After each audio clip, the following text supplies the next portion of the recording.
Next up, we're going to try Beau again. Beau, here's your second chance. Are you ready Hey. for us? Hi, can you guys hear me fine? Is Yes, everything okay? ma'am. Yeah, Yes, by the we way, can I'm hear you. We can see you. it's 4:30 a.m. right now, and I stayed up all night, so Woo! Oh my yeah, goodness.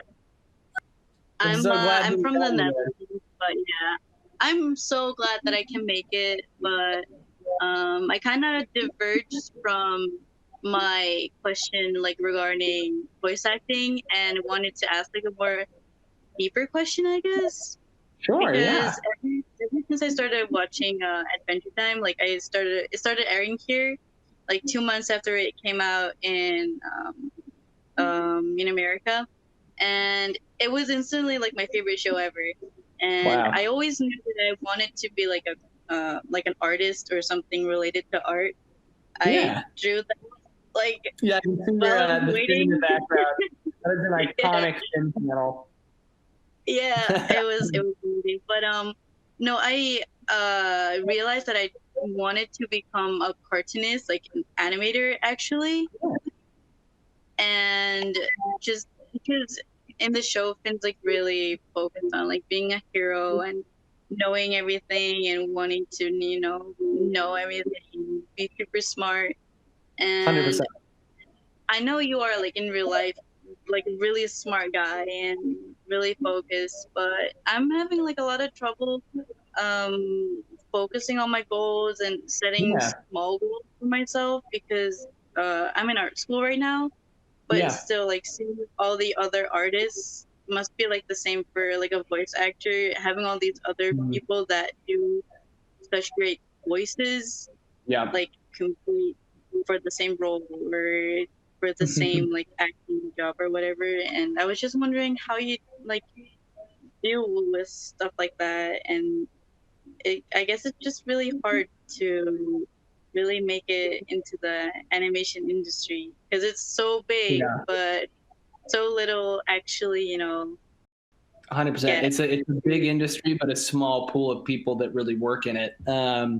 That's a great question. I think what I would say to that, I mean, is, for me, on like the voice acting side of it, it is a very small group of people who do most of the work as far as voiceover goes in animation, and so it's very hard to break into. I think I got a little bit lucky, honestly, very blessed with the opportunity to get on a show like Adventure Time from early on, and for that, like, the character was they wanted a natural sounding voice. They weren't going to go to, they weren't going to get one of the big, super well known voice actors to sound like a kid. They wanted someone natural.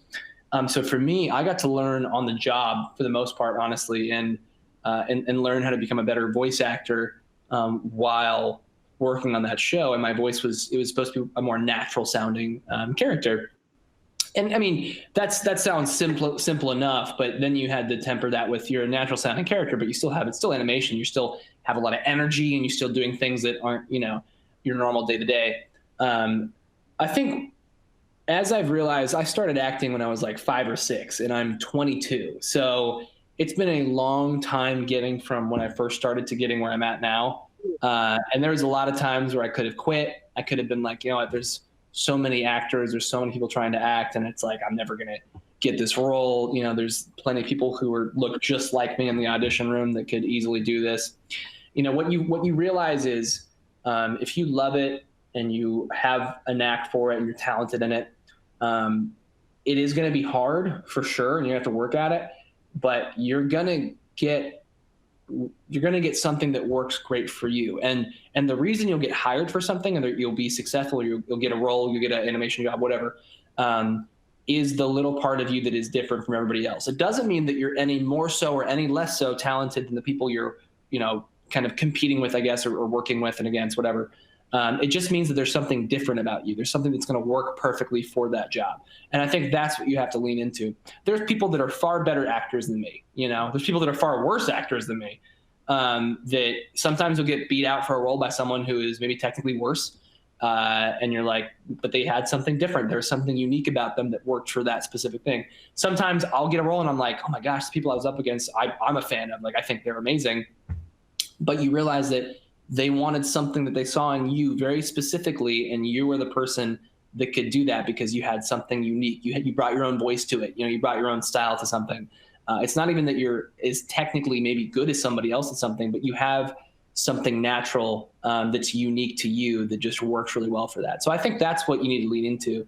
It's very easy to get caught up in your kind of self-consciousness about, am I good enough? Am I this or am I that? At the end of the day, you only have your performance in your control. If you get a job, that's completely outside your control, honestly. There's so many factors that go into hiring and who gets it, who doesn't. All you can control is the performance that you put into when you're auditioning for something, or when you're, giving in whatever, on an animation standpoint, if you're making a drawing or a character or something, that's all you have control over, is that. You don't have control over if you're going to get it or not.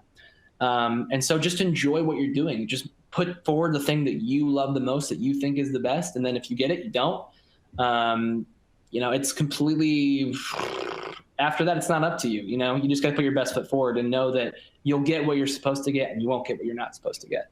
I think that's the best way to think about it. It takes a little bit of the anxiety out of it. And yeah, like you said, you start small, start with small little wins. You're not going to become something insane overnight, generally, unless you're the 1 in a billion person where that happens. But that's not the majority of people. Even for me, I started at 5 or 6 and I'm 22, and I'm in a very successful place now, but I'm not even at where the most successful place. I'm very blessed, very thankful. But that's even after 17 years where I'm at. It's a long road, and you're not going to get there in 2 seconds. So you got to pace yourself and be okay with taking the long road. That was such a long-winded answer. I'm sorry, but no, it was great. It's just I don't want to ramble too long, but because I'm turning 21 in September, and nice. it just feels like I'm behind on so many things, because, like, for example, Pendleton Ward and Rebecca Sugar and so many other great animators are such a huge inspiration to me. But then again, when I look at them, and they're all much older than I am, because I'm only 21, and I'm probably gonna start doing like background work or whatever.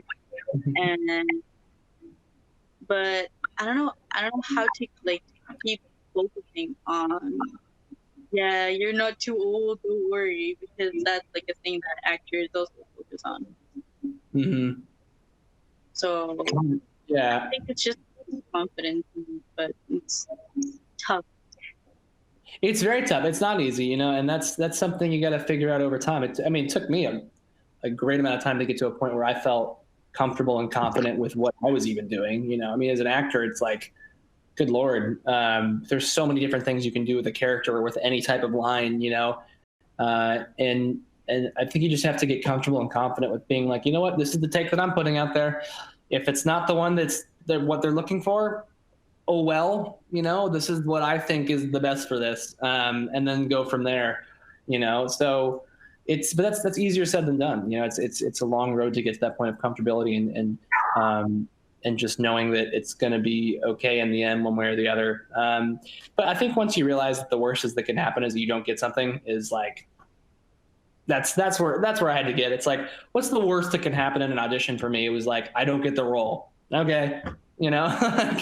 Oh well, there's about 1 million auditions where I didn't get the role, So it's like, over time, I think it just comes with just being okay with where you're at, and then also just enjoying other things in your life. This is your main focus in your career path, sure, but enjoy other things as well. I don't think you don't want to have your entire happiness tied to just your work. I think that's a bad way to live life, because your work is going to be awesome at times and completely disappoint you at other times. And so you don't want all your happiness to be in one area. There you go. Well, don't sweat it. I think what Jeremy's saying, just keep plugging away, and you're a fantastic animator, so just keep your head up and keep going. Thank you so much for joining Netherlands at 4:30 in the morning. We appreciate it. And keep your head up.